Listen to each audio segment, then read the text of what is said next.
देखो इसी centre of mass and conservation of momentum में आगे बढ़ते हैं हम लोग, और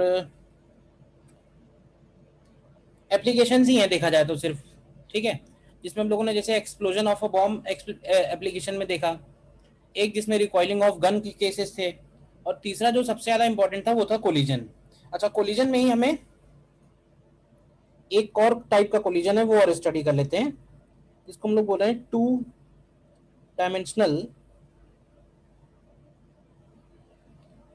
two dimensional oblique collision. Two dimensional oblique collision, ठीक है। अच्छा, टू डायमेंशनल ऑब्लिक कोलिजन में बढ़ने से पहले एक हम छोटा सा थ्योरम और लिखते हैं फ्रॉम न्यूटन्स सेकेंड लॉ। देखो, from Newton second law we can write force is equal to rate of change of linear momentum. बोल सकते हैं force is equal to rate of change of linear momentum. तो यहां से अगर हम लोग dp इक्वल टू लिखें तो dp इक्वल टू बन जाएगा f इंटू डी टी, और अगर हम इसको इंटीग्रेट करें तो हमारे पास आएगा delta p is equal to integral F D T. Delta p is equal to integral F D T.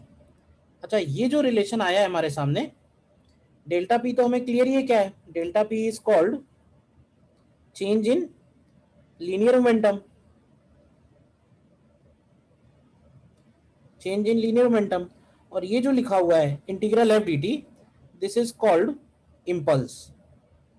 और ये जो रिलेशन है, इस रिलेशन को हम लोग बोलते हैं, this relation is called impulse momentum, impulse momentum theorem. Impulse momentum theorem. अब जरा इसका मतलब भी समझना, मतलब क्या है इसका, वो ज्यादा इंपॉर्टेंट है। देखो, किसी भी बॉडी के ऊपर जब फोर्स लगता है, सिंपल सी बात बताओ कि किसी भी बॉडी पे जब फोर्स लगेगा तो हम लोग बोलते हैं ना कि बॉडी के अंदर एक्सीलरेशन आया। बोलो। अच्छा, एक्सीलरेशन आया तो अगर कुछ टाइम तक फोर्स लगा है तो एक्सीलरेशन भी उतने टाइम तक रहा, और जब एक्सीलरेशन उतने टाइम तक रहेगा बॉडी के ऊपर तो बॉडी के वेलोसिटी में कुछ चेंज आएगा, एंड चेंज इन वेलोसिटी जो होगा वो एक्सीलरेशन पे डिपेंड करेगा, टाइम पे डिपेंड करेगा। तो अब देखो, वेलोसिटी में चेंज आया तो बोल सकते हैं ना कि मोमेंटम में भी चेंज आया। तो चाहे तुम इसको काइनेमेटिक्स से स्टडी करो और चाहे इसको मोमेंटम इंपल्स थ्योरम से स्टडी करो, मतलब एक ही है। मतलब अगर कोई फोर्स कुछ टाइम के लिए एक्ट करता है, when a force is acting for some time, then force into time का जो प्रोडक्ट होता है उसको हम लोग बोलते हैं इंपल्स। फोर्स इनटू टाइम का जो प्रोडक्ट है उसको हम लोग बोलते हैं इंपल्स। इंपल्स एक जनरल वर्ड है, लेकिन अब इस चैप्टर में इसका क्या सिग्निफिकेंस है, इस चैप्टर में इसका सिग्निफिकेंस ऐसा है कि ऐसे फोर्सेस, ध्यान से समझना, ऐसे फोर्सेस जो बहुत कम टाइम के लिए बॉडी पे लगते हैं, बहुत कम टाइम के लिए, for a very short duration, और कम टाइम में वो मोमेंटम में चेंज ला देते हैं। अब ऐसे समझना कि डीपी की वैल्यू नॉन जीरो है, डीपी वैल्यू जो है वो फाइनाइट है, लेकिन ये जो dt है ये टेंडिंग टू जीरो है। तो अगर time taken tending to zero हुआ तो क्या ये बोल सकते हैं कि ये वैल्यू जो होगी ये वेरी लार्ज हो जाएगी? बताओ। और ऐसे फोर्सेस को हम लोग बोलते हैं इंपल्सिव फोर्सेस। तो कोलिजन में जब बॉडी एक दूसरे के कांटेक्ट में होती हैं तो ड्यूरिंग दैट शॉर्ट पीरियड, मतलब उतने कम टाइम में मोमेंटम में चेंज आ जाता है। हर एक बॉडी के मोमेंटम में अलग अलग चेंज आ जाता है। सिस्टम का मोमेंटम तो नहीं चेंज होता है, लेकिन बॉडी की वेलोसिटी तो चेंज होती है ना। तो बॉडी की वेलोसिटी में चेंज अगर बहुत छोटे से टाइम ड्यूरेशन में आ रहा है तो जो फोर्स उसके ऊपर लग रहा होगा, ऐसे फोर्सेस को हम लोग बोलते हैं इंपल्सिव फोर्सेस। हालांकि इंपल्सिव फोर्सेस सिर्फ स्पेशल कंडीशन में ही आते हैं। स्पेशल कंडीशन कोलिजन हो गया, एक्सप्लोजन हो गया। मतलब तुम ऐसे फॉर एग्जांपल ऐसे समझो जैसे तुमको चाटा ही पड़े, तो अगर मान लो गाल पे टच कराया जाए फॉर 15 सेकेंड तो कुछ फोर्स होगा कि नहीं होगा? फोर्स लगाया 15 सेकेंड्स के लिए, तो जो इंपल्स में चेंज आएगा, मोमेंटम में चेंज आएगा। और जब सही से चाटा पड़ता है तो कांटेक्ट कितनी देर के लिए रहता है? तो कम टाइम में ऐसे फोर्स जो कम टाइम में असर दिखा जाए, तो ऐसे फोर्सेस को हम लोग बोल रहे हैं इंपल्सिव फोर्सेस। नॉर्मली ऐसे फोर्सेस सिर्फ और सिर्फ शॉर्ट ड्यूरेशन के लिए एक्ट करते हैं और कोलिजन हो गया, एक्सप्लोजन हो गया, इन सारी सिचुएशन में अपीयर होते हैं। तो खास बात यह है कि जब हम लोग इंपल्सिव फोर्सेस के बारे में स्टडी करते हैं तो हम लोग उस क्वेश्चन में, उस सिचुएशन में नॉन इंपल्सिव फोर्सेस को हम लोग निग्लेक्ट कर देते हैं। जैसे हवा में बॉम्ब एक्सप्लोजन हुआ तो हम लोग मोमेंटम कंजर्वेशन लगा देते हैं, जबकि एमजी लग रहा होता है तो एमजी को हम लोग नेग्लेक्ट मान लेते हैं, क्योंकि एक्सप्लोजन से जो फोर्सेस प्रोड्यूस हो रहे हैं उनका मैग्नीट्यूड बहुत लार्ज है। उस शॉर्ट ड्यूरेशन में एक्सप्लोजन से जो फोर्सेस प्रोड्यूस हो रहे हैं वो बहुत लार्ज हैं, तो उस शॉर्ट ड्यूरेशन के लिए एमजी का जो इफेक्ट है वो हम लोग नेग्लेक्ट मान लेते हैं। तो इंपल्सिव फोर्सेस अगर सिस्टम पे लग रहे हैं तो नॉन इंपल्सिव को हम लोग नेग्लेक्ट कर देते हैं। This is what impulse momentum theorem says. ठीक है ना, मतलब बेसिकली हम कंपेयर कर रहे हैं, तो कंपेयर करने में जो क्वांटिटी बहुत छोटी है उसको हटा दे रहे हैं। अदरवाइज ये जो एक्सप्रेशन लिखा है it is a general expression, ये कहीं पे भी एप्लीकेबल होगा। फोर्स इनटू टाइम को हम लोग बोलते हैं impulse, and impulse is equal to change in linear momentum. अगर बॉडी के ऊपर इंपल्स लग रहा है तो बॉडी के मोमेंटम में चेंज आएगा। अगर एक्स डायरेक्शन में इंपल्स लग रहा है तो मोमेंटम में चेंज एक्स डायरेक्शन में आएगा, वाई डायरेक्शन में नहीं आएगा, बस ये बोल सकते हैं। ठीक है ना, तो ये जो मैंने इंपल्सिव फोर्सेस से लेके एक बात बोली वो और नीचे नोट कर लेते हैं कि forces which acts for a short duration but changes the momentum of object significantly,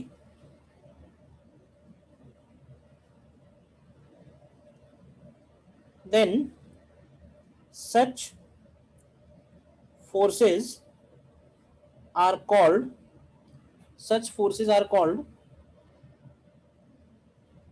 impulsive forces। ठीक है, आगे लिख देंगे इन presence of impulsive forces other non-impulsive forces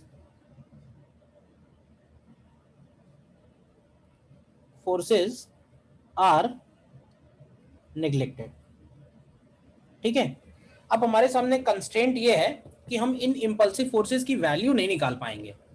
value इसलिए नहीं निकाल पाएंगे क्योंकि अब ऐसे समझो कि कोलिजन कितनी देर तक रहा, वो टाइम ड्यूरेशन कैलकुलेट करना थोड़ा डिफिकल्ट है। अगर हम वो टाइम ड्यूरेशन कैलकुलेट भी कर लें तो क्या हुआ कि उस ड्यूरेशन में ऐसा नहीं कि कांस्टेंट फोर्स लगा होगा। ठीक है ना, जब कोलिजन हो रहा है तो बीच में एक मोमेंट ऐसा आता है जब इंपल्सिव फोर्स मैक्सिमम होता है, तो पहले इंपल्सिव फोर्स 0 से बढ़ता है, फिर इंपल्सिव फोर्स 0 पे घट के आ जाता है। तो वो वो ड्यूरेशन हम निकाल भी लें तो हम इंपल्सिव फोर्स की वैल्यू नहीं कैलकुलेट कर पाएंगे। तो हम उसको इंपल्स के फॉर्म में स्टडी करते हैं कि what is impulse of impulsive force. Impulse निकाला जा सकता है, इंपल्सिव फोर्स नहीं निकाला जा सकता है। इंपल्स निकालने के लिए हम लोग सीधे सीधे चेंज इन मोमेंटम कर सकते हैं। बताओ ये बात क्लियर है यहाँ तक जो बातें हुई हैं? Yes sir. डाउट है तो पूछिए। ठीक है, तो अब जैसे 2 डायमेंशनल कोलिजन है तो एक केस लेते हैं जब 2 डायमेंशनल कोलिजन हम लोग फ्लैट सरफेस से करा रहे हैं। देखना, तो जैसे मान लेते हैं कि ये बॉल है, सपोज m मास, और ये बॉल v0 वेलोसिटी से थीटा एंगल पे कोलाइड होने आ रही है। देखो, ठीक है, तो ये जो डायग्राम मैंने बनाया हुआ है ये डायग्राम है जस्ट बिफोर कोलिजन का। ये डायग्राम है जस्ट बिफोर कोलिजन का। हम एक और डायग्राम बनाते हैं। ठीक है, एक और डायग्राम बनाते हैं और वो डायग्राम बनाते हैं ड्यूरिंग कोलिजन का। तो ये बताओ कि जब ये बॉल इसके साथ कांटेक्ट में होगी, इस डायग्राम को बोलेंगे हम लोग ड्यूरिंग कोलिजन। तो जरा बताओ ड्यूरिंग कोलिजन में इस बॉल के ऊपर जो इंपल्सिव फोर्सेस लगे होंगे वो कौन से डायरेक्शन में लगे होंगे? बोलो। वर्टिकल 90। डायरेक्शन में लगे होंगे, ठीक है। और ये बताओगे कि कौन सा फोर्स होगा जो इम्पल्सिव फोर्स बन गया होगा। ऐसा नहीं है कि इम्पल्सिव नॉर्मल। फोर्स होंगे, जो पुराने फोर्स हैं उन्हीं में से कोई इम्पल्सिव बन जाएगा। नॉर्मली ऐसे फोर्सेस नॉर्मल होते हैं, टेंशन होता है, ये होते हैं। तो यहाँ पे कौन सा फोर्स है जो इम्पल्सिव बन गया है? सर मोमेंटम का नॉर्मल। कंपोनेंट। नहीं, फोर्स की बात कर रहा हूँ, फोर्स कौन सा इम्पल्सिव है? तो यहाँ पे नॉर्मल फोर्स इम्पल्सिव है, ठीक है ना। मतलब हाँ ठीक नॉर्मल है। फोर्स की वैल्यू नॉर्मली तो mg होती है, बट इस केस में जब वो टकराई है ना, तो उसकी वैल्यू बहुत लार्ज हो गई होगी उस शॉर्ट ड्यूरेशन के लिए। ठीक, अब तुम ध्यान से देखो, तो इसका जो इम्पल्स है वो कौन से डायरेक्शन में लग रहा है? इम्पल्स लग रहा है वाई डायरेक्शन में। तो ऐसे बोल सकते हैं कि एक्स डायरेक्शन में मोमेंटम चेंज नहीं होगा। तो वाई डायरेक्शन में कितना वेलोसिटी है इसका? तो वाई डायरेक्शन में ये टकराया वी नॉट कॉस थीटा से, और एक्स डायरेक्शन में इसका वेलोसिटी था वी नॉट साइन थीटा। तो हमें ड्रॉ करना है आफ्टर कोलिजन। तो आफ्टर कोलिजन कौन कौन से कंपोनेंट आएंगे, कितना कितना कंपोनेंट होगा, वो और बना दो।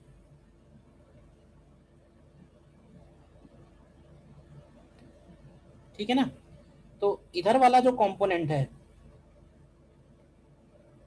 इधर वाला कंपोनेंट, क्या ऐसे बोल सकते हैं कि इधर वाला component v naught sine theta ही रहेगा, इसमें कोई भी चेंज नहीं आएगा? क्यों चेंज नहीं आया, इसको एक्सप्लेन कर सकते हो? सर उधर कोई फोर्सेस नहीं लग रही थी उधर कोई एक्स डायरेक्शन में। इम्पल्स नहीं लग रही है, इम्पल्स नाम बोलेंगे। बात सही है, फोर्सेस नहीं है तो इम्पल्स नहीं है। और वर्टिकल वाले कंपोनेंट का क्या होगा?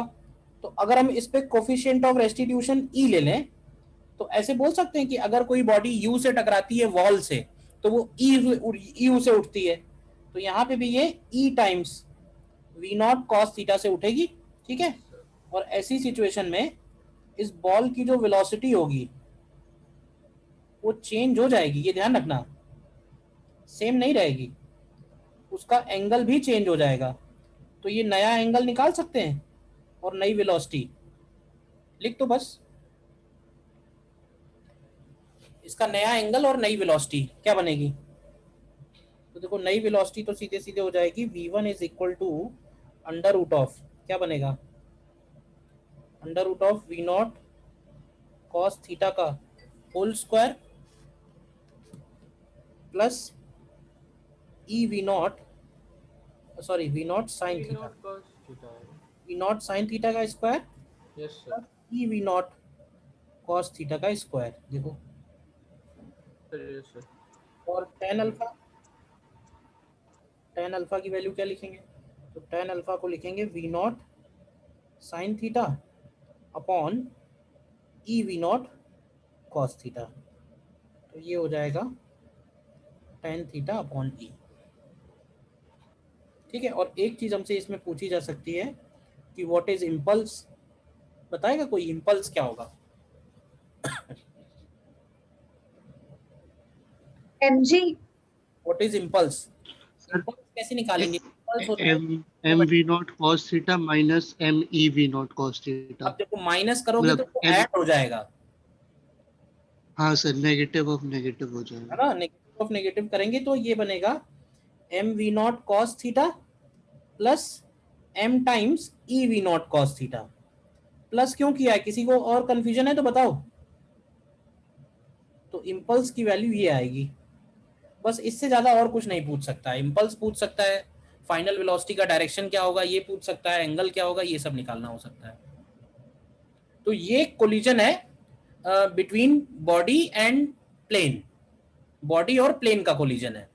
एक और ऑब्लिक कोलिजन हम लोग देखेंगे जिसमें बॉडी बॉडी का कोलिजन होगा, बट कॉन्सेप्ट यही लगेंगे उसमें भी।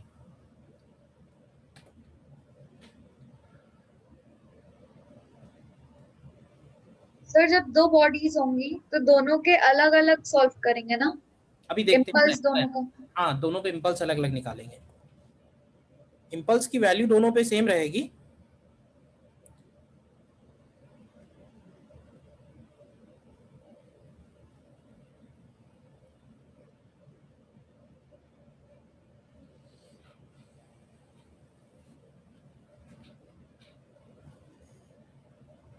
ठीक है। तो इसको मैं बोल देता हूँ, इसको बना देते हैं first point, second point. Second point देखना, सेकंड पॉइंट में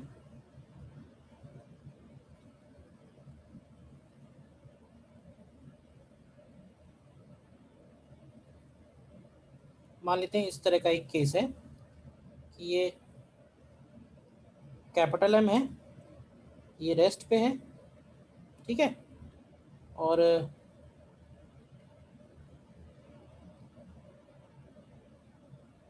ये बॉडी स्मॉल एम है और ये यू स्पीड से इससे टकराने आ रही है। अब देखो कोलिजन ऑब्लिक है या कोलिजन वन डायमेंशन है, इसका पता हमको इस गैप से पता चलेगा, समझ लो। अगर ये गैप 0 है, ध्यान से देखना, अगर ये जो गैप मैंने दिखाया है ये गैप अगर 0 है तो वो collision one dimension head on collision होगा। लेकिन अगर ये गैप नॉन जीरो है तो फिर ये कोलिजन ऑब्लिक कोलिजन में जाएगा। मतलब कहने का है कि अगर उन ऑब्जेक्ट्स की वेलोसिटीज उनके सेंटर्स के लाइन ज्वाइनिंग के अलोंग है तब तो वो कोलिजन वन डायमेंशन है, लेकिन अगर उनकी वेलोसिटीज का डायरेक्शन और सेंटर्स का लाइन ज्वाइनिंग अलग अलग है तो फिर वो कोलिजन ऑब्लिक कोलिजन है। और ऐसी सिचुएशन में ये जो बी मैंने लिखा हुआ है ये बी कहलाता है, this is called impact parameter. क्या कहलाएगा? Impact parameter. फिलहाल जो मैंने एग्जांपल बनाया है उस एग्जांपल के हिसाब से ये जो इम्पैक्ट पैरामीटर है ये कैपिटल आर के इक्वल है।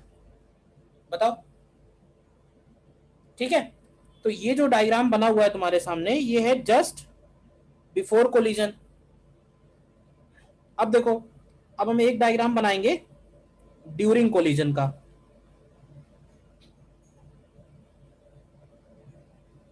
देखो एक डायग्राम हम लोग बनाएंगे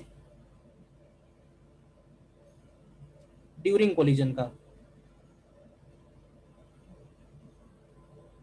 ठीक है। ड्यूरिंग कोलिजन ध्यान से देखो, ड्यूरिंग कोलिजन में सबसे पहला काम ये होगा कि हम दोनों के सेंटर्स सही से मार्क कर लें, ठीक है। और फिर सेंटर टू सेंटर ये वाली लाइन, ये लाइन इंपॉर्टेंट इसलिए है क्योंकि ये लाइन कहलाएगी लाइन ऑफ कोलिजन या फिर इसको बोल सकते हैं लाइन ऑफ इम्पैक्ट। मतलब ये है कि कोलिजन के जो सारे कॉन्सेप्ट हैं हमको इसी लाइन के अलोंग अप्लाई करने हैं। जो इम्पल्स लगेगा, इम्पल्स कौन सी लाइन के अलोंग लगेगा? नॉर्मल फोर्स कौन सी लाइन के अलोंग लगेगा? तो नॉर्मल इसी लाइन के अलोंग लगेगा। तुम ध्यान से देखो, इसके ऊपर जो नॉर्मल होगा एनडीटी वो इधर की तरफ जाएगा और इसके ऊपर जो नॉर्मल लगेगा एनडीटी वो इधर की तरफ जाएगा, है या नहीं है? बताओ पहले। Yes sir.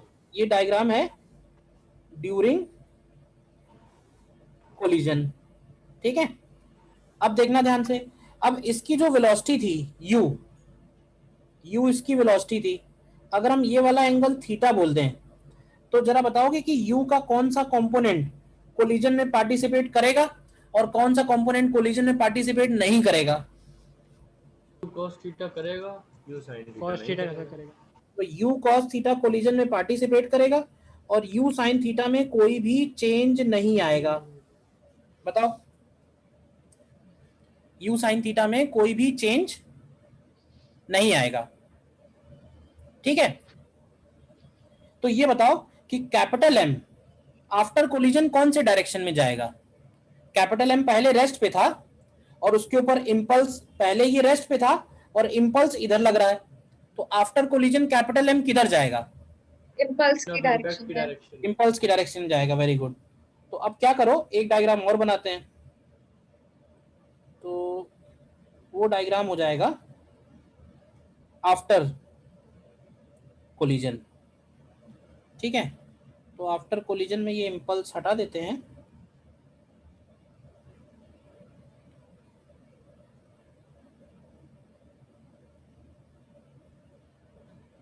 ठीक है। आफ्टर कोलिजन हम लोग बोलेंगे कि ये वाली वेलोसिटी तो सेम रहेगी which is you sine theta. बताओ, ठीक है, u sin थीटा तो सेम रहेगी। हाँ, ये वाली वेलोसिटी हो सकता है v1 हो जाएगी और इसके पास वेलोसिटी v2 हो जाएगी। देखना, तो अब खास बात यह है कि जो coefficient of restitution definition is always applicable along line of collision only, is applicable along line of collision only। अभी बताओ कि इस सिस्टम का मोमेंटम कंजर्व होगा क्या? मोमेंटम यस सर, मोमेंटम कोई बाहर से फोर्स ही नहीं लग रहा। Yes, sir, कौन से momentum डायरेक्शन में conserve होगा। मोमेंटम कंजर्व होगा? Sir, perpendicular to line of collision. कौन से डायरेक्शन में मोमेंटम कंजर्व होगा? लाइन ऑफ इम्पैक्ट पे सर। सुनो, कोई भी डायरेक्शन में मोमेंटम पूरे कंजर्व, सिस्टम का मोमेंटम हमेशा हर जगह कंजर्व है। कहीं से भी कंजर्व है, एक्स में भी कंजर्व है, वाई में भी कंजर्व है, अलोंग लाइन ऑफ कोलिजन भी कंजर्व है। तो अब क्वेश्चन ये उठता है कि हमें कहाँ लगाना चाहिए? तो हमें जहां सुविधा हो वहां काम करना चाहिए। अगर ये दोनों एनडीटी कैंसिल हो जा रहे हैं, ध्यान से देखो, तो इसका मतलब है कि इस सिस्टम के ऊपर कोई भी फोर्स नहीं लग रहा है and its momentum is conserved along X, along Y, along line of collision, किसी भी लाइन के अलोंग लगाओ, ठीक है ना। बट ध्यान ये रखना कि जब हम मोमेंटम कंजर्वेशन लगाएंगे तो क्योंकि वेक्टर क्वांटिटी है तो थोड़ा ध्यान रखेंगे, ठीक है। तो ऐसे लिखेंगे कि momentum is conserved along x और y और along line of collision।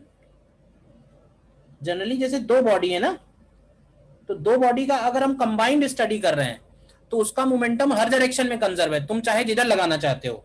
तो अब अगर मैं इसको along line of collision apply करूं तो ये बताओ कि along line of collision what is initial momentum, along line of collision what is initial momentum। तो इनिशियल मोमेंटम तुम लिखोगे तो केवल स्मॉल m के पास आएगा, तो ये आएगा small m u cos theta. Final momentum small m का v1 है और कैपिटल M का v2 है, तो ये एक इक्वेशन बन जाएगी। और कोफिशिएंट ऑफ रेस्टिट्यूशन जो है ये कंपलसरी है कि ये लाइन ऑफ कोलिजन के अलोंग ही लगेगा, उसमें कोई कंफ्यूजन नहीं है कि वो किसी और लाइन के अलोंग लगा दिया। तो ये बताओ what is velocity of separation after collision and what is velocity of approach before collision? v2 minus v1 upon u cos theta is equals to e। Very good, v2 minus v1 upon u cos theta is equal to e। तो हम लोग solve नहीं कर रहे हैं, केवल concept study कर रहे हैं। तो e का वैल्यू दिया होगा, मास दिए होंगे, इंपैक्ट पैरामीटर दिया होगा। हाँ, ये जो इंपैक्ट पैरामीटर है, जब ये इंपैक्ट पैरामीटर दिया होगा ना तो हम ये भी निकाल पाएंगे थीटा की वैल्यू। देखो ध्यान से भाई, ये वाली लाइन है तो ये वाला एंगल थीटा, ये वाला एंगल थीटा बन जाएगा। अब ये बी है तो तुम यहां से देखोगे तो साइन थीटा की वैल्यू हम लोग लिख पाएंगे B upon R plus R, है कि नहीं है? थीटा निकल आएगा, थीटा अननोन नहीं है। देख लो एक बार जो भी बातें लिखी हुई है, बस समरी यही है, कॉन्सेप्ट यही है।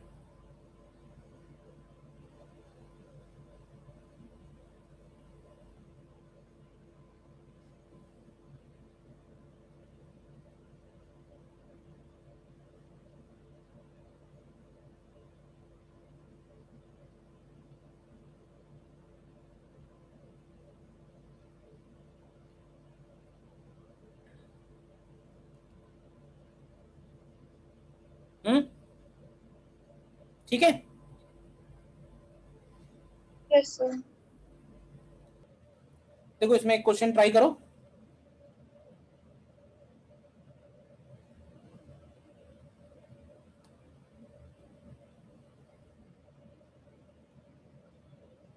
देखो कर लिया ट्राई। अब देखो इसमें क्या है कि क्योंकि आइडेंटिकल बॉडी है तो वो किसी भी एंगल पे कोलाइड हो, किसी भी एंगल पे कोलाइड हो। अब इसमें होगा क्या कि इसकी वेलोसिटी का एक कंपोनेंट इधर है u sin थीटा जो कोलिजन में पार्टिसिपेट नहीं करेगा, और जो दूसरा कंपोनेंट है u cos थीटा ये बॉडी रेस्ट पे है। तो क्योंकि सेम मास है और कोलिजन इलास्टिक है, तो सेम मास और कोलिजन इलास्टिक में क्या ऐसे बोल सकते हैं कि velocities will get interchanged, velocities interchange हो जाएंगी। तो इंटरचेंज हो जाने का मतलब ये है कि आफ्टर कोलिजन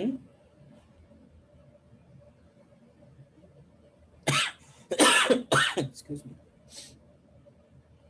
आफ्टर कोलिजन ये इधर की तरफ जाएगी u sin थीटा से, और ये बॉडी इधर की तरफ जाएगी u cos थीटा से।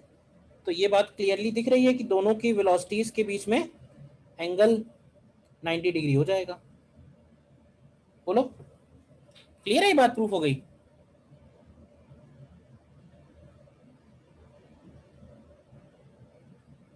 ठीक है ना, सेम मास होने पे वेलोसिटीज इंटरचेंज हो जाते हैं,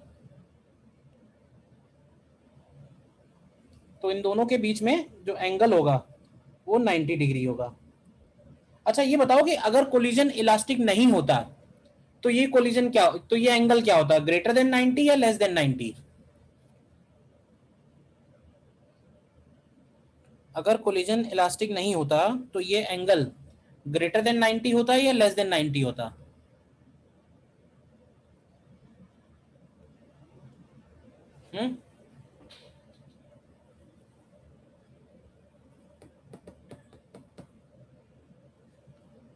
देखो अगर ये इलास्टिक नहीं होता तो इसके पास v1 आता और इसके पास v2 आता, तो इसकी जो वेलोसिटी है वो v1 और u sin थीटा का रिजल्टेंट होती, तो ये इधर जाता और ये इधर जाता, तो इनके बीच का जो एंगल बनता वो 90 डिग्री से डेफिनेटली कम होता। ठीक है ना, अगर कोलिजन इलास्टिक नहीं है, इन इलास्टिक है या कोई और है, तो लेस देन 90 डिग्री होगा। ठीक है, देखो और वन डायमेंशन के तो कई सारे क्वेश्चंस आए हुए हैं, सॉरी टू डायमेंशन कोलिजन के। जैसे देखो यही क्वेश्चन 36 नंबर,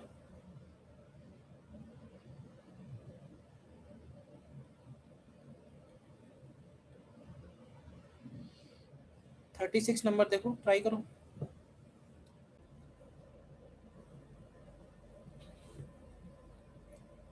देखो इस केस में क्या है, बिफोर कोलिजन ये 10m जो है ये रेस्ट पे है, ठीक है, और आफ्टर कोलिजन हम एक काम करते हैं, इसी डायग्राम में इसका वेलोसिटी v1 ले लेते हैं और इसका वेलोसिटी v2 ले लेते हैं। ठीक है, अब देखो क्योंकि दो पार्टिकल हैं तो इस सिस्टम का मोमेंटम कंजर्व होगा। ठीक है, और कह रहा है कि इलास्टिकली कोलाइड हो रहे हैं, तो इलास्टिक कोलिजन में एक और खास बात होती है कि टोटल एनर्जी भी कांस्टेंट होती है before and after collision, kinetic energy. तो क्या क्या अप्लाई करें, और हमें साइन थीटा दिया हुआ रिलेशन में, तो हम एक काम करते हैं, हम momentum equal to conserve apply करते हैं अलोंग वाई एक्सिस।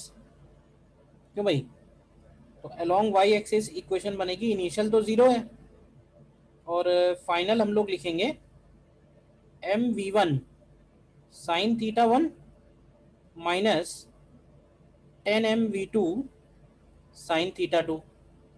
तो यहाँ से इक्वेशन आएगी v1 sine theta 1 is equal to 10v2 sine theta 2। ठीक है,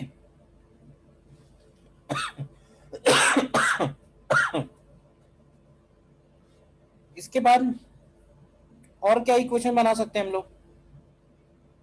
क्यों भाई, अगर हम एनर्जी कंजर्वेशन लगाएं, initial kinetic energy is equal to final kinetic energy, तो ये बनेगा half m u square is equal to half m v one square plus half 10m v2 square.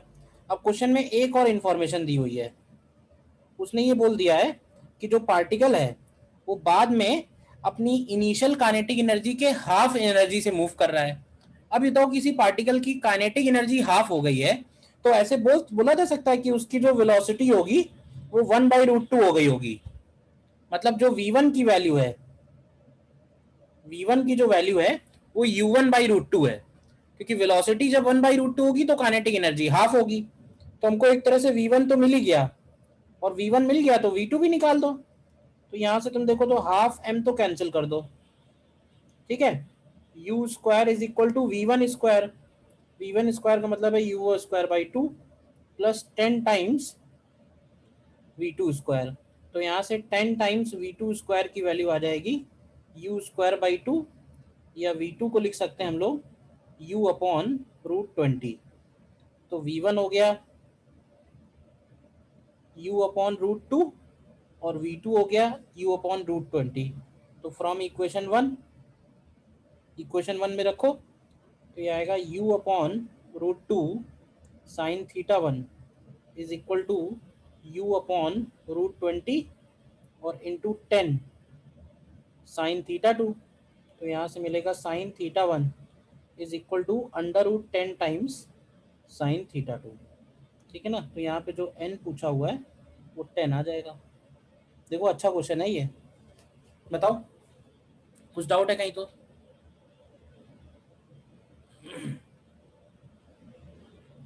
Sir ये v1 is equal to u upon √2 समझ में इस line से आया, ये वाली लाइन पढ़ो। उसने ये कहा कि पार्टिकल पहले ui से टकराया, another particle at rest, and then moves with half its initial kinetic energy. मतलब पार्टिकल अपनी इनिशियल काइनेटिक एनर्जी की हाफ एनर्जी से मूव कर रहा है। अभी काइनेटिक एनर्जी अगर हाफ कर रहा है तो बोल सकते हैं ना कि वेलोसिटी 1/√2 होगी। हाँ सर ओके। अच्छा, v1 यहाँ से मिल गया और v2 निकालने के लिए हम लोगों ने एनर्जी कंजर्वेशन लगा दिया है।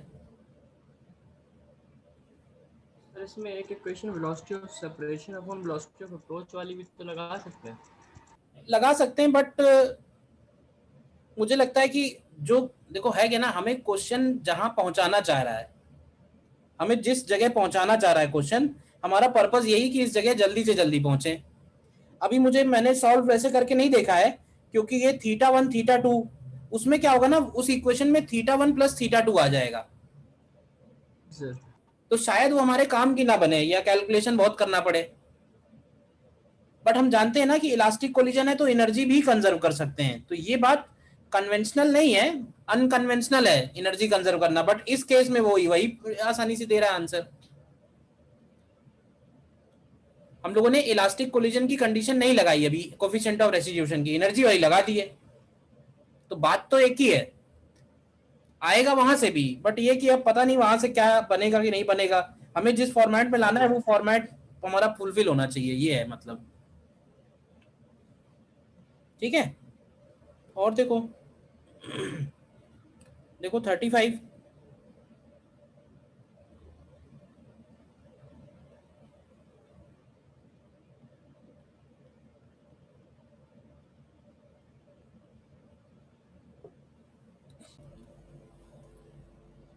देखो वैसे तो सिमिलर क्वेश्चन ही है। पार्टिकल ऑफ मास m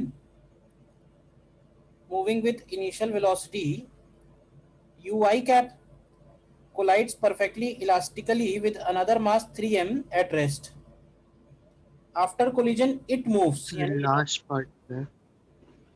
ये वाला जो पार्टिकल है ये इधर जा रहा है वी जे कैप से।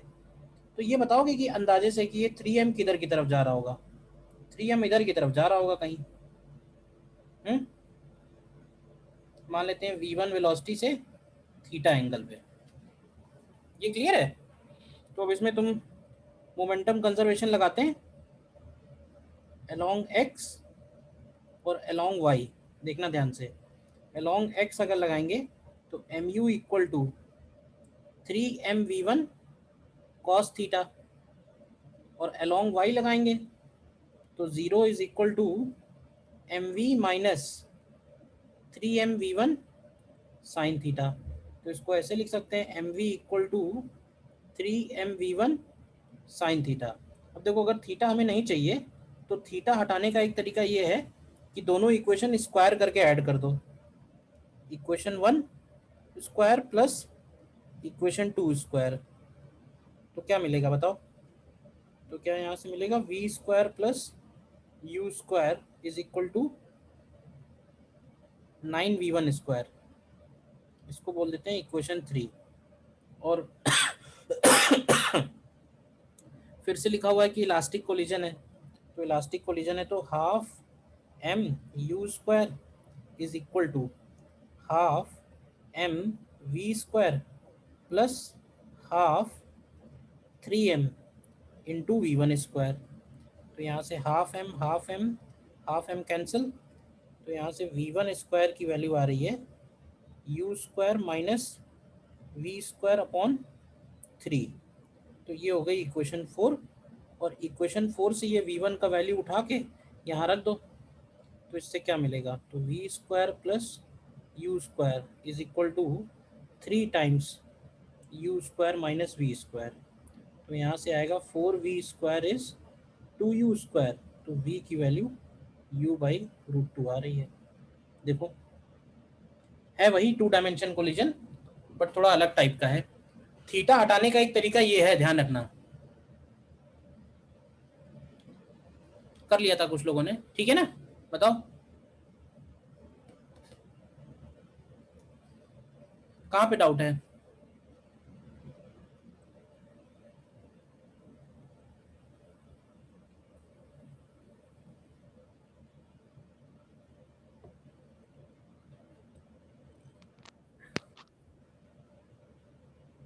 ठीक है, कोई डाउट नहीं। नेक्स्ट क्वेश्चन देखिए।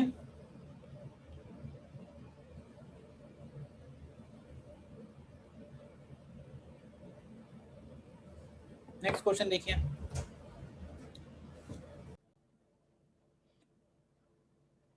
निकाला इसमें?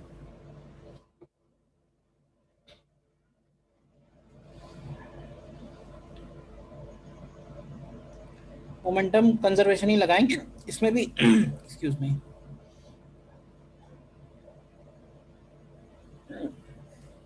अलोंग x डायरेक्शन अगर लगाएं तो बनेगा equation m into 10 cos 30 i cap plus 2m into 5 cos 45 equal to 2m into v1 cos 30 plus m into v2 cos 45। ये हो गया along x। सर डी है क्या? आंसर एक सेकंड देखता हूँ। सी है answer. Okay sir. along y axis equation देखो, along y एक्सिस बनेगा minus m into 10 sine 30 plus 2m into 5 sine 45 equal to plus 2m into v1 sine 30 minus m into v2 sine 45।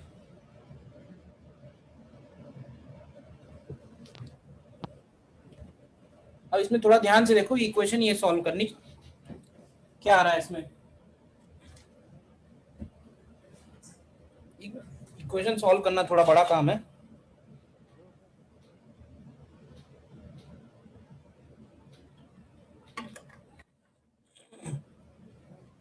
Hello hello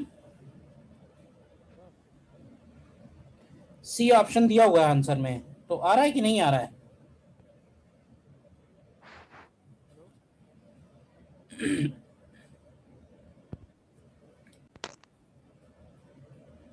along y और along x,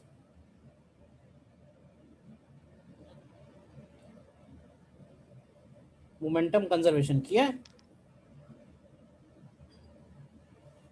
जैसे इसका इधर की तरफ velocity कितना है, इधर हो गया 10 cos 30, इधर हो गया 5 cos 45, इसका इधर की तरफ हो गया 10 sin 30 और इसका इधर की तरफ हो गया 5 sin 45। आफ्टर कोलिजन इसका इधर हो गया v1 cos 30, इसका हो गया v2 cos 45, इसका ऊपर की तरफ हो गया v1 sin 30 और इसका नीचे की तरफ हो गया v2 sin 45। देखो ध्यान से, किसमें डाउट है?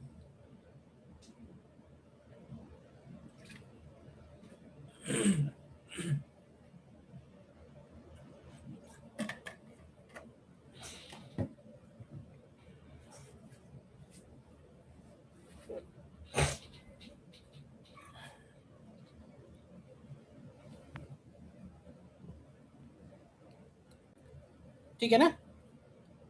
तो देख लेना, 2 डायमेंशन कोलिजन कर लोगे अब आगे। अच्छा देखो, मेनली तो मुझे लगता है कि मैंने सारी बातें बता दी हैं, जो भी इंपॉर्टेंट पॉइंट्स थे सारे जिस पे क्वेश्चंस आए हुए हैं। कुछ एक दो प्रॉब्लम्स हम लोग और कर लेते हैं जो थोड़ा हट के हैं, but again conservation of momentum पे ही बेस्ड हैं। तो देखो जैसे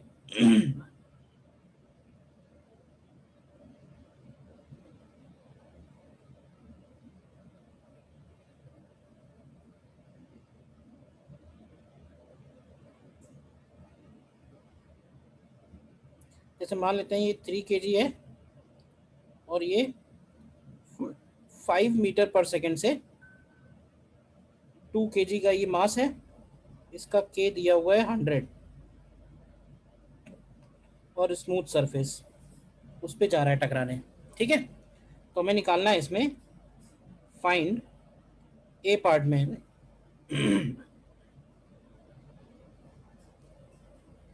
ए पार्ट में हमको निकालना है velocity of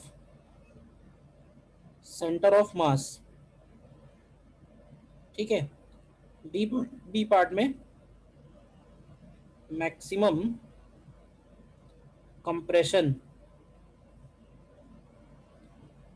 compression in spring.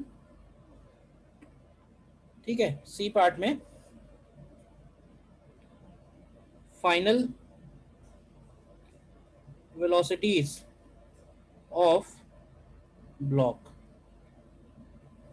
Final velocity मतलब कि दोनों कांटेक्ट में आएंगे, स्प्रिंग कंप्रेस होगा और फाइनली जब अलग अलग फिर से हो जाएंगे तब क्या वेलोसिटीज होंगी। करो ट्राई इसको, देखो इसको एक बार ध्यान से देखो। इस सिस्टम में होगा क्या, सबसे पहले ये विजुलाइज करो थोड़ा सा। जब ये 3 kg आगे आएगा, इनिशियली तो ये रेस्ट पे है।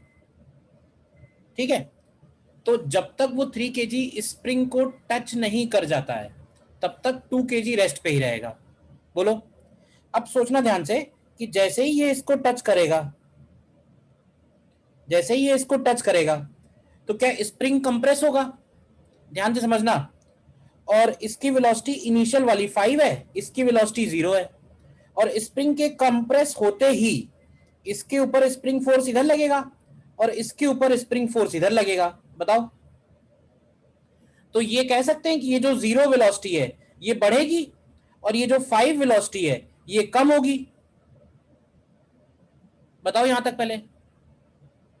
जब स्प्रिंग को कंप्रेस करना शुरू करेगा तो उसका 5 कम होने लगेगा और इसका 0 बढ़ने लगेगा, लेकिन दोनों के बीच का डिस्टेंस तब तक कम होगा जब तक कि पीछे वाले की वेलोसिटी आगे वाले से ज्यादा होगी। तो हम ऐसे बोल सकते हैं कि मैक्सिमम कंप्रेशन जिस मूवमेंट पे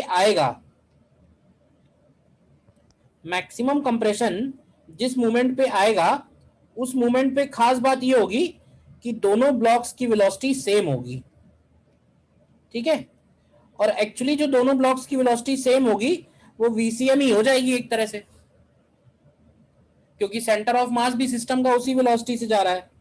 सिर्फ वीसीएम निकाल तो हम शुरू में भी सकते हैं कि वीसीएम कितना होगा, तो वीसीएम होगा 3 × 5 प्लस 2 × 0 अपॉन 3 + 2। तो वीसीएम की वैल्यू देखा जाए तो 3 मीटर पर सेकेंड है, टुवर्ड्स राइट पहले से ही, ठीक है। हाँ, लेकिन जब मैक्सिमम कंप्रेशन होगा तो दोनों की वेलोसिटी सेम हो जाएगी, और वो जो दोनों की वेलोसिटी है वो एक्चुअली वीसीएम के ही बराबर होगी।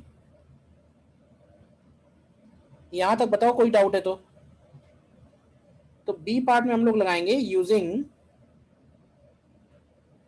Mechanical energy conservation. तो यूजिंग मैकेनिकल एनर्जी कंजर्वेशन आएगा half 3 kg into 5 square is equal to half, अब चाहो तो 3 + 2 एक साथ कर दो, 3 + 2 इंटू 3 स्क्वायर एंड हाफ के का मतलब हो गया 100 और इंटू एक्स मैक्स स्क्वायर। तो तुम्हें यहाँ से एक्स मैक्स मिलेगा। निकाला किसी ने कितना आया? क्यों भाई? √3/10। √3/10। एक आंसर 6/5 भी दिया हुआ है रूट अंडर।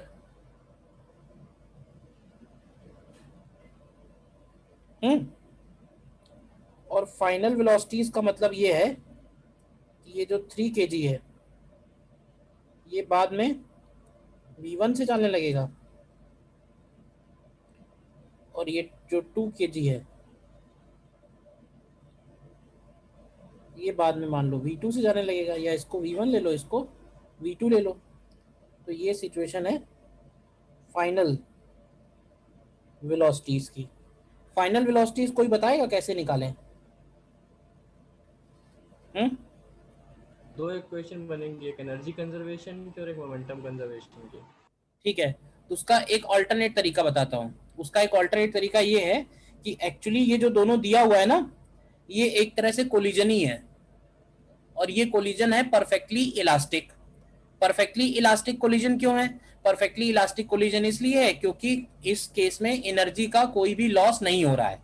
तो तुम ये v1 v2 निकालने के लिए जैसे हम लोग जैसे हम लोग परफेक्टली इलास्टिक कोलिजन सॉल्व करते हैं वैसे निकाल सकते हैं। तो परफेक्टली इलास्टिक कोलिजन के लिए हम लोग लिखेंगे m × u plus 2 × 0 is equal to 3v2 plus 2v1, equation 1। और दूसरी इक्वेशन कोफिशिएंट ऑफ रेस्टिट्यूशन की, तो velocity of separation is equal to velocity of approach.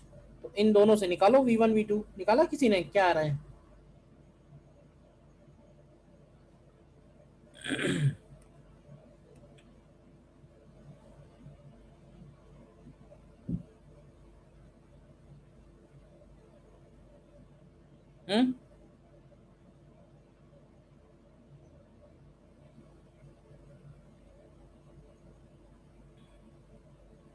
बताइए भाई क्या आएंगे? एक इक्वेशन है 2v1 plus 3v2 is equal to 15, और एक है v1 minus v2 is equal to 5।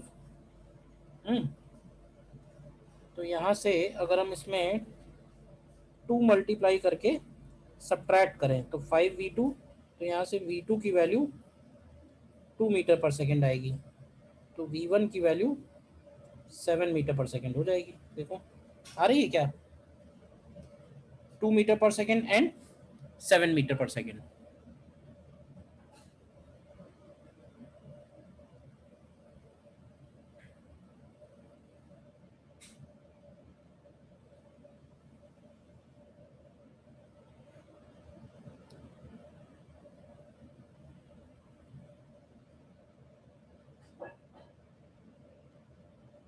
ये मैंने जो इक्वेशन लिखी है ना v1 माइनस v2, ये लिखी है कोफिशिएंट ऑफ रेस्टिट्यूशन से, कि वेलोसिटी ऑफ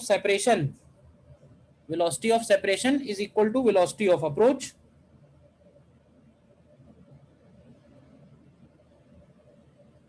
बताओ क्लियर है या नहीं?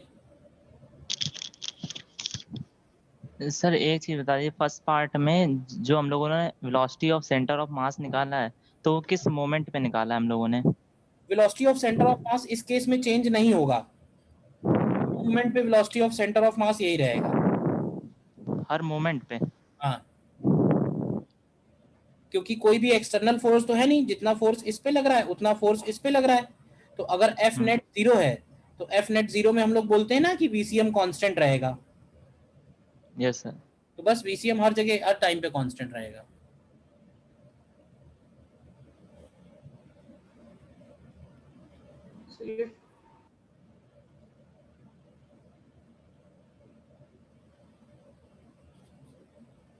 हाँ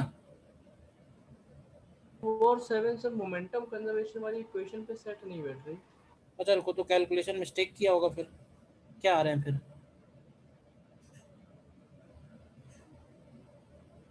सर V1 6 है और V2 1 होगा। V1 6 है, V2 सर 1 होगा। 1 आ रहा है।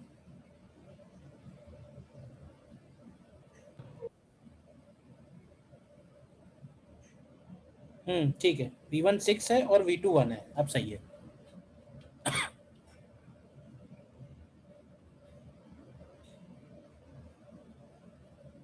सर ये इक्वेशन 2 आपने कैसे लिखी थी? इक्वेशन 2 उससे लिखी है कोफिशिएंट ऑफ रेस्टिट्यूशन से। वेलोसिटी ऑफ सेपरेशन मैंने मान लिया कि ये दोनों कोलाइड हो रहे हैं और आफ्टर कोलिजन ये है, और इस कोलिजन में E की वैल्यू 1 है। E 1 क्यों है? क्योंकि मैकेनिकल एनर्जी कंजर्व है इस केस में।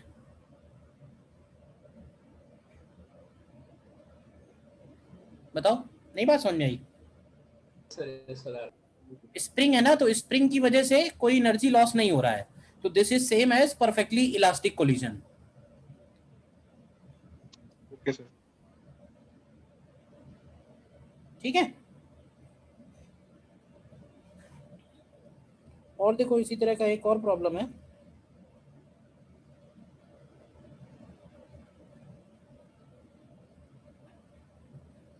मान लेते हैं ये कैपिटल M एक वेज है जो इनिशियली रेस्ट पे है, और ये एक स्मॉल m है, इसको हमने V0 वेलोसिटी दी है। ठीक है, ऑल सरफेसेस आर स्मूथ। तो हमें सबसे पहले निकालना है फाइंड ए पार्ट में maximum height reached by small m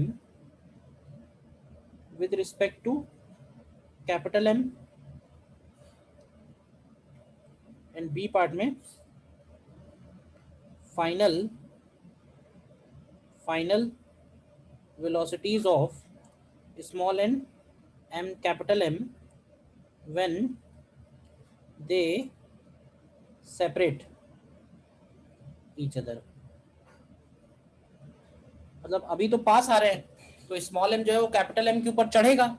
जैसे जैसे स्मॉल m कैपिटल M के ऊपर चढ़ेगा, कैपिटल M भी चलने लगेगा, तो धीरे धीरे वो कहां तक चढ़ पाएगा, मैक्सिमम हाइट कितनी होगी, और फिर वहां से क्या होगा, वहां से फिर वो नीचे आएगा, तो फिर नीचे आएगा तो फिर कैपिटल M की वेलोसिटी बढ़ेगी। तो फाइनली जब अलग होंगे तो उनके क्या वेलोसिटीज होंगे। ठीक है, सिंप्लिसिटी के लिए एक काम करना, कैपिटल M ना लेके इसको 2m ले लो। चलो थोड़ा कैलकुलेशन आसान हो जाएगा, करो ट्राई। देखो इस केस में क्या होगा कि जैसे जैसे ये ब्लॉक इसके ऊपर चढ़ेगा वैसे वैसे वो भी आगे चलना शुरू कर देगा।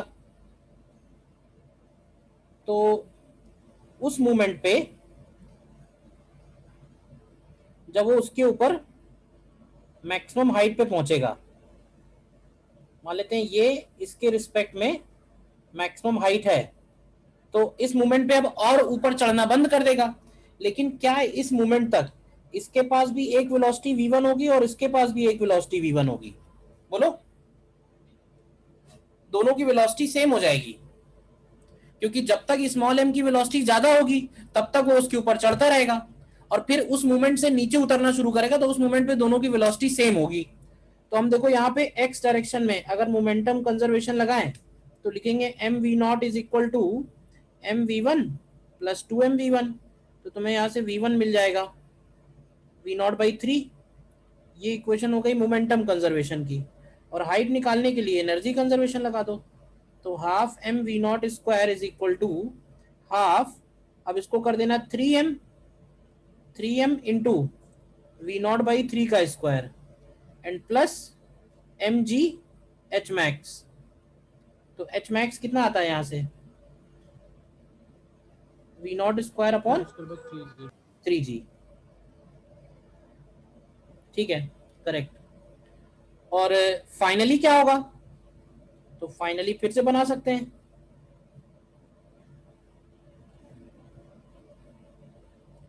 फाइनली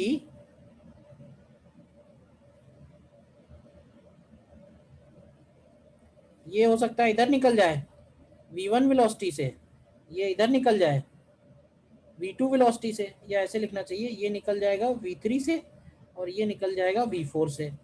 क्या इस केस में भी हम लोग बोल सकते हैं कि ये इलास्टिक कोलिजन जैसा है? क्योंकि यहाँ पे भी कोई एनर्जी लॉस तो हुआ नहीं। तो अगर एनर्जी लॉस नहीं हुआ तो इसको लिखेंगे मोमेंटम कंजर्वेशन से mv0 is equal to minus mv3 plus 2mv4। ठीक है, और कोफिशिएंट ऑफ रेस्टिट्यूशन से v0 is equal to v3 plus v4। Velocity of separation is equal to velocity of approach. तो यहाँ से v3 की वैल्यू आती है माइनस, अच्छा पहले से ही पीछे ले लिया है, तो v3 की वैल्यू आ रही होगी v0/3 और v4 की वैल्यू आ रही होगी 2v0/3। बताओ, अच्छा क्वेश्चन है ये? क्लियर है? Yes sir.